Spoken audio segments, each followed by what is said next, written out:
What's going on, everybody? Kalipis Tech here, coming back at you with another video.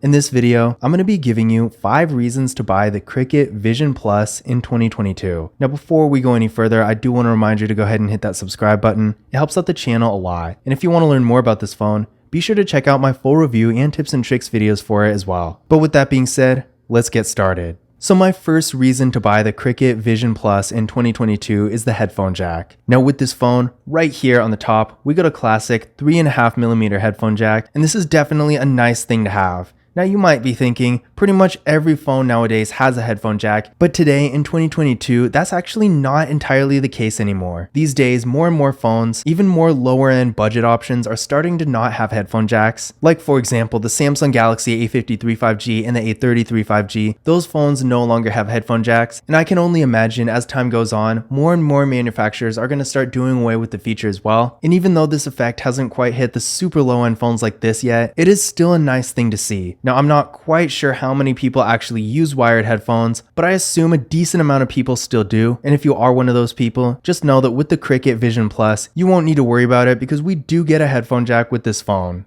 Now my second reason to buy the Cricket Vision Plus in 2022 is the display. Now with this phone, we're getting a 6-inch IPS LCD display with a resolution of 720p, a PPI of 270, and an aspect ratio of 20:9. So while it's definitely not the largest phone out there, for this price range, it's actually a pretty decent size. At 6 inches, for the most part, you're still going to get the benefits of having a decently large display, but at the same time, it's still going to be decently compact. In addition to this, it also has a pretty slim design, so it's not too bulky either. And this is especially great considering a lot of phones in this sub $100 price range, like the Cricket Debut for example, have really small displays, and even some of the more entry-level flagship phones like the iPhone SE for example, have significantly smaller displays than this phone. So if you're looking for a really entry-level phone, but you also do a decent amount of content consumption, and you want to make sure your phone is at least big enough to give you a decent experience when it comes to that sort of activity, then the Cricket Vision Plus is going to be a great choice. Now, in addition to just the size alone, another good thing about this phone's display is the dimensions. With an aspect ratio of 20:9, we're getting a pretty tall and narrow form factor, and this is going to be great for doing stuff like viewing videos in landscape mode, for example. With dimensions like this, as opposed to a wider and shorter form factor, you're going to get a much more cinematic, immersive experience, and this goes for playing mobile games as well. In addition to this, if you're doing something like reading, for example, or just general web browsing or social media use, you'll be able to fit more content on the screen without having to scroll as much. So overall, while this phone doesn't have an AMOLED display, high refresh rate, 1080p resolution, or any of those fancy features, for an entry-level phone, I do think it looks decently good, and the size and dimensions definitely make it one of the better choices in this price range. Now my third reason to buy the Cricket Vision Plus in 2022 is the software. With this phone, we're getting Android 12, and although Android 13 is really right around the corner,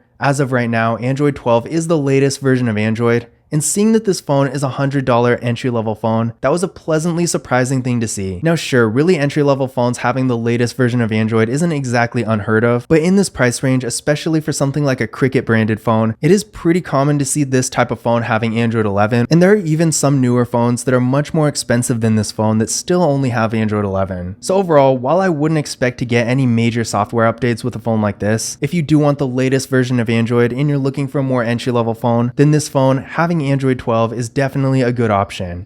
In addition to just having Android 12, it's also really well optimized for it, and the software for the most part does run pretty smoothly despite the processor being on the slower side. My fourth reason to buy the Cricket Vision Plus in 2022 is because it has Face Unlock. Now with this phone, unfortunately we don't get a fingerprint scanner, but at least we do have Face Unlock, and seeing that this phone is such an entry-level phone, it's definitely pretty common for a phone in this price range to have neither Face Unlock nor a fingerprint scanner. And although I personally feel like every phone nowadays in 2022 should have a fingerprint scanner, it's nice to see that with Face Unlock we get at least one other option besides a pin to get into the phone. Now my fifth reason to buy the Cricket Vision Plus in 2022 is because it has USB-C. Now it is true that in this day and age, USB-C is pretty much the industry standard when it comes to Android phones, but that's really another characteristic about this specific price range. There's a surprisingly large amount of phones under $100 that only have micro USB, and not only is micro USB not nearly as good as USB-C, but there are also plenty of accessories that aren't compatible with it. So with the Cricket Vision Plus, we do in fact get USB-C, which again, considering the price range and the general build quality of this phone, is definitely a nice thing to see.